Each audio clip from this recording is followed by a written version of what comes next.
Esta primavera, florescemos juntos.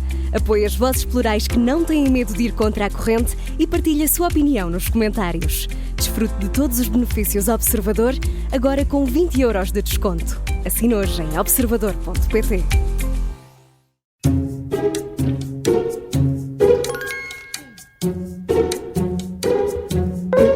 Começa agora uma nova comissão de inquérito. Hoje recebemos o socialista Vítor Ramalho. Bom dia, bem-vindo. Bom dia. Muito obrigada por ter aceitado o nosso convite. É uma honra, naturalmente. Gosto é nosso. Esta comissão de inquérito é pesada, forte. é pesada. Pesada, é exigente. Exatamente. São 5 perguntas, cada resposta certa vale 5 pontos. Se tiver ajuda, só recebe 2. Respostas erradas valem 0 pontinhos. pontos, claro. Pronto. Então vamos começar. Vamos lá. É bom nos ditados populares, nos adágios, nos provérbios. Não Acha sou assim graça? muito bom. Este Pode haver é- Moro na costa e, portanto, não. Esta eu acho que é fácil. Ajude-nos a completar o seguinte ditado popular. Se os conselhos fossem bons, não se davam. O que é que se fazia com eles? Não se davam, claro. Não se davam? Não O se- que é que se fazia? Se os conselhos fossem bons, Não se Cediam-se. davam. Não se davam. não se ofereciam. Não se ofereciam, exatamente. E então? Como é que acaba? Há uma vírgula, depois outra palavra assim. Mas olha, eu agora Quer não sou- ajudar? está a ver que não sou muito forte em andares Então, populares. Vamos com ajuda. Se os conselhos fossem bons, não se davam, emprestavam-se, roubavam-se ou vendiam-se? Roubavam-se. Não, Vendiam-se. Se vendiam-se. fossem bons, era um bom negócio e vendiam-se. Que conselho daria neste momento a Pedro Nuno Santos, Vítor Ramalho?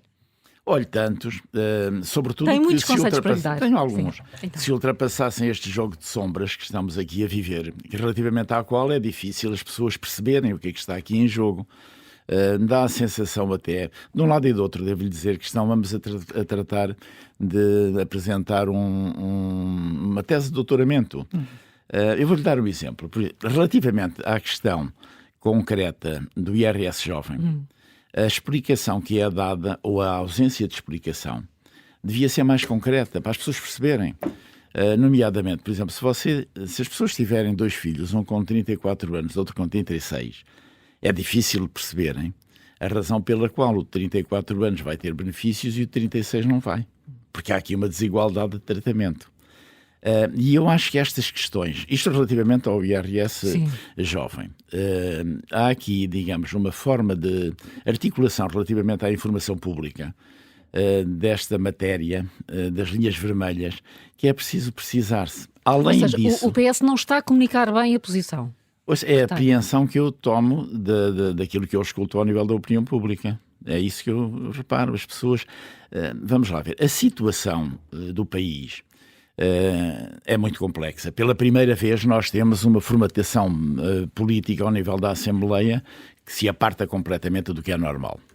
Esta é a primeira questão. E segundo, o quadro internacional também é muitíssimo complicado. Portanto, não é fácil perspectivarmos o futuro, mas é desejável que ele seja clarificado exatamente pelos partidos. E eu acho que isso não está a ser conseguido. E, por outro lado, há aqui uma pressão muitíssimo forte, a pretexto da estabilidade, para que se alcance um consenso. E esse objetivo também está a ser, a meu ver, muito elevado relativamente ao Partido Socialista. Porque é elevado em relação ao Partido Socialista? Porque o Partido Socialista, se votar contra o orçamento, não passa. Portanto, o destinatário não são os outros partidos, é o Partido Socialista. E por isso o Partido Socialista devia, em nome da estabilidade, viabilizar o orçamento? Olha, eu acho que a estabilidade exige que realmente se superem as situações que estão a ser criadas. Do meu ponto de vista, se houver eleições, isto pouco vai alterar. Pouco vai alterar. Não vejo hipótese disso ser uma alteração muito significativa. Eventualmente, o que pode dar lugar é que possibilita ao Partido Socialista clarificar melhor a sua posição na oposição. Isso possibilita, em termos da estratégia futura. E, de alguma maneira, ponderar, digamos, o reforço do próprio partido em termos de futuro.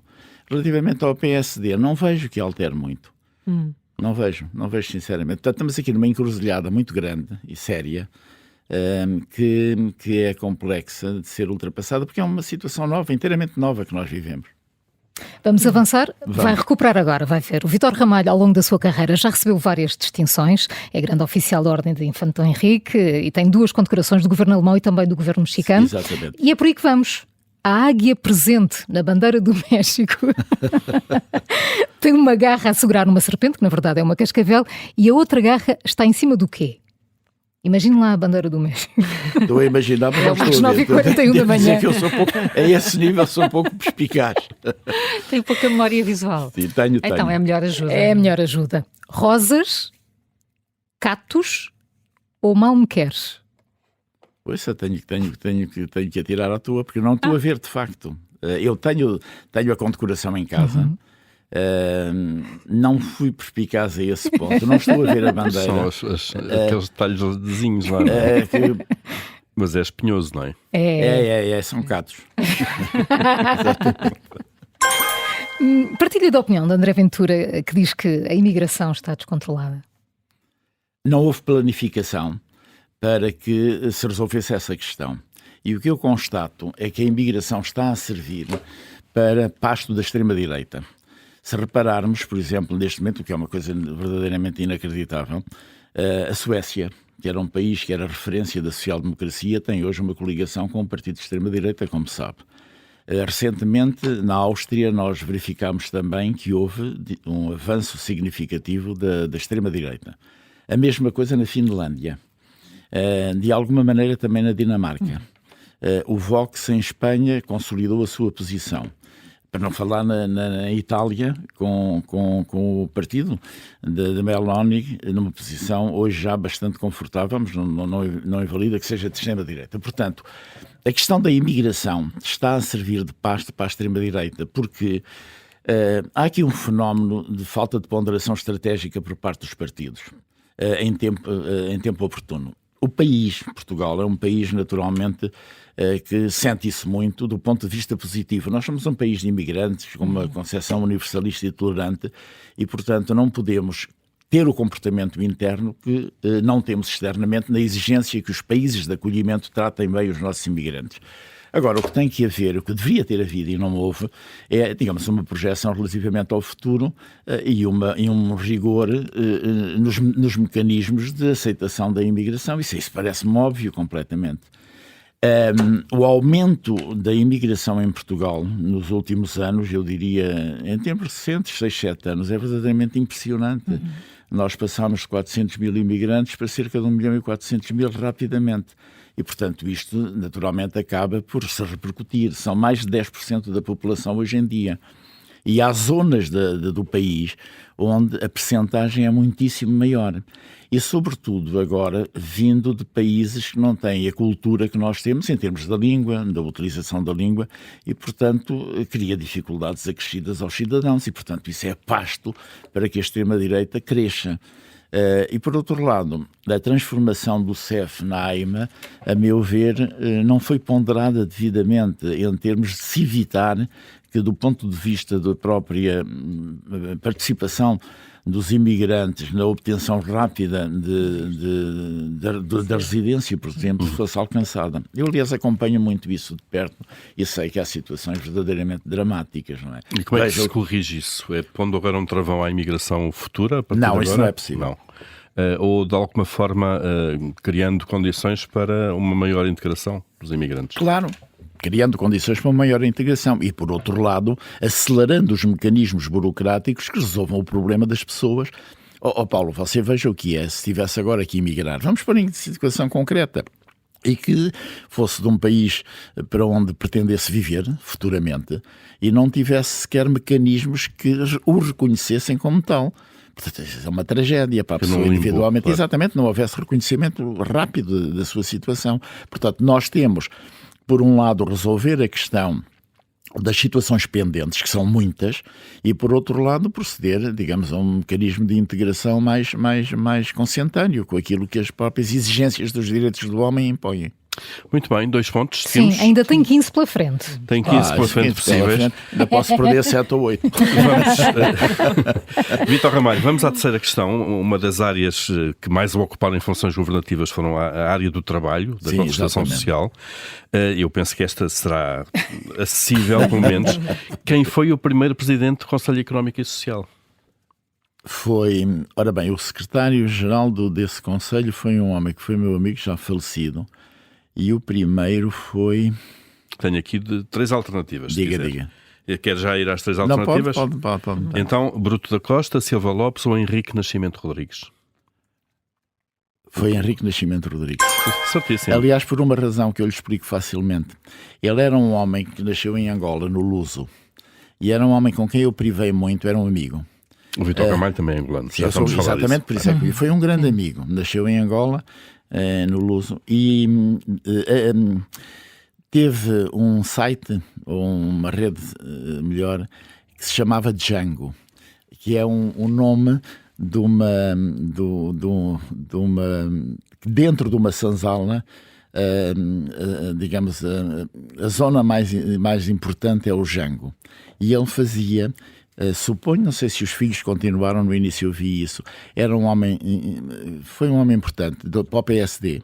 Ele foi da Troika, que fez a transição depois para uma situação de uma só pessoa a dirigir o PSD.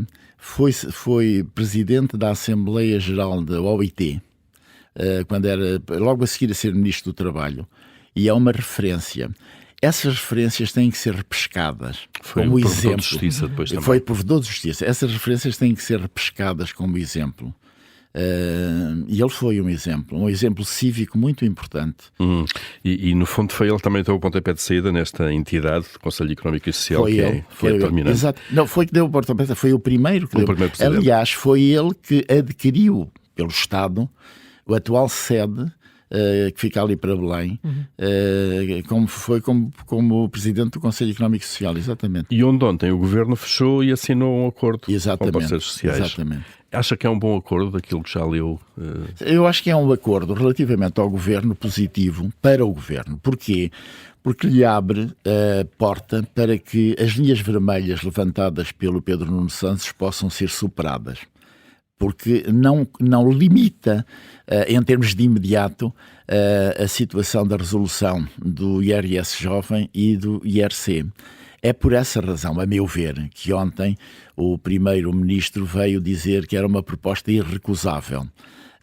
Eu não estou de acordo com o termo, claro, nada que é negociável é apresentado como fechado, mas possibilitou isso, realmente. E depois houve também matérias que são relevantes para ganhos para os trabalhadores. Podia ser um acordo promovido por um governo socialista? Vamos lá ver. Podia, embora do ponto de vista das consequências para o orçamento, não. Porquê? Porque eu acho que a forma como se está a discutir na praça pública o orçamento é errada. É errada a todos os níveis. E as expressões que estão a ser feitas não vão ser positivas, vão deixar marcas para o futuro. Não vão possibilitar aquilo que é indispensável, haver a convergência para desígnios nacionais. Porque os partidos têm projetos próprios, como é evidente, e diários próprios, hoje cada vez menos que tudo isto é pragmático. Mas há desígnios nacionais que não podem ser perdidos. Olha, todos os que respeitam as funções soberanas do Estado, a justiça, a defesa e a segurança, tudo isso é objeto de consenso, porque ultrapassa os partidos políticos. Isso não está a ser feito de maneira nenhuma. Por isso falou no jogo de sombras há bocadinho, quando falámos sobre isto. Vamos, esta é de caras, acho que o Vítor Ramalho esta é que vai sabe agora dizer assim, vocês dizem sobre todas. Olha lá, no melhor pano cai a nódoa, não diga isso, porque sem pressão, não o quero pressionar. Sim, é melhor não dizer. Mas esta é difícil, é melhor assim. Mas estava aqui a falar de lideranças, não é? De lideranças importantes. Estão a assinalar-se os 100 anos do nascimento de Mário Soares, de quem foi muito amigo, com quem também trabalhou, e colaborou. Faz muita falta. E faz falta. Pelo menos a memória dele. Tem que ser respeitada, eu acho que está... Nem por isso. Já lá vamos. Diga então, só para os 5 pontos, em que data é que nasceu Mário Soares? Nasceu no dia 7 de dezembro de 1924. A doutora Maria Barroso é que nasceu em 1925, em 2 de maio de 1925. Faz, portanto, para o ano 100 anos. Já não quero os 5 pontos, quero os 10, não é? Exatamente. Eu era amigo dos dois, portanto tenho de ter aqui uma bonificação. Sabemos que sim. Está a dizer que a memória de Mário Soares deveria ser mais lembrada. Acha que Mário Soares reconheceria este Partido Socialista? Dificilmente. O que é que mudou? Muita coisa. Olha, desde logo, eu fui membro do Bloco Central. Quando o Dr. Mário Soares levou o Partido Socialista a vencer as eleições em junho de 1983, ele não apresentou uma proposta de coligação com o PSD. Mas como era tão necessário que houvesse essa coligação, ele fez um referendo interno no partido. Coisa que não se seguiu. E isso não é bom, porque o partido deve ser ouvido nas coisas que são fundamentais. Olha como faz o Partido Social Democrata Alemão. Esta coligação que o Partido Social Democrata Alemão tem neste momento foi objeto de referendo interno no partido, como foram sempre estas situações. Portanto, António Costa não fez com Geringonça? Não fez isso e não fez outras coisas também. Por exemplo, quando se demitiu, independentemente de eu ser socialista, mas há aqui princípios que têm que ser reservados. Eu acho que ele não podia sair do Palácio de Belém, pegar no microfone e dizer que se ia demitir, porque ele é o secretário-geral do Partido Socialista, tinha que ouvir o Partido Socialista primeiro, está a ver? É outra situação. Não é uma questão menor, porque é uma questão de princípios e de valores. E, portanto, quando me pergunta essa questão, por outro lado, por exemplo, fustiga-se muito o Bloco Central. Eu fui membro dele. O país estava numa situação dramática nessa altura, dramática. Não tinha dinheiro sequer para importar alimentação. E foi necessário fazer grandes esforços. Ele tomou posse, ou nós tomámos posse com o PSD, com o Dr. Malta Pinto, como vice-primeiro-ministro, em junho de 1983. O país estava numa situação catastrófica. Estava mesmo, não vale a pena sofismar. Só que em 12 de julho nós conseguimos, o país conseguiu entrar para a CEE.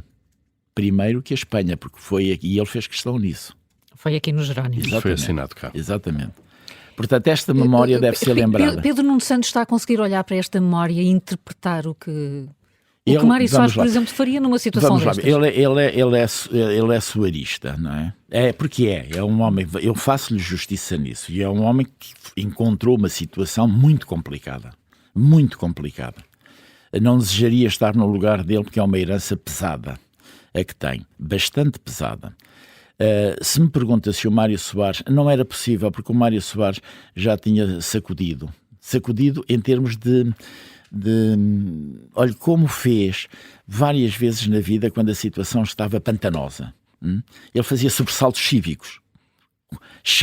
Como fez na aula magna, nas 2 aulas magnas, sem o propósito de se dar a geringonça. Isso é outra coisa. Portugal que Futuro.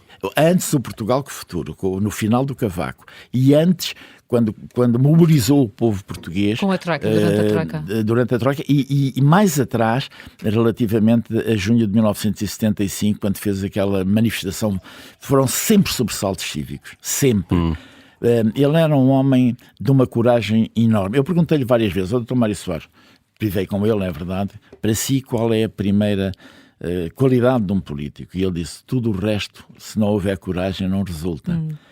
Chegou-me a dizer, olha, no meu tempo, eu quando entrei para a política com 19 anos, dizia-me, porque é que eu acabei por se ingrar com homens que eram verdadeiros gigantes, muito mais inteligentes que eu, muito mais sabedores. Não tinham a coragem que eu tinha. Terá-se essencial. Que boa. Última pergunta. Última pergunta, vamos a isso com o Vítor Ramalho. Vai com 9 pontos, ainda pode chegar aos 14. Eu acho que esta também é muito fácil. Não é o contrário, é difícil. É difícil. Muito difícil. É natural de Angola, já o dissemos aqui, é neste momento secretária-geral da UCLA, a União das Cidades Capitais de Língua Portuguesa. Exatamente. E em que dia é que foi proclamada a independência de Angola? Pois será, isso também não se pergunta. Está a ver? Olha, então vou-lhe dizer, mas depois vou juntar outro esclarecimento. 11 de novembro de 1975. Sabe que dia é que foi esse cá em Portugal? É interessante. Além do dia de São Martinho, habitualmente. Não. Mas não foi é 11 de novembro de 75. Foi o dia em que foi o cerco à Assembleia da República. É verdade. É verdade, é mesmo verdade. E isso não é por acaso, sabe?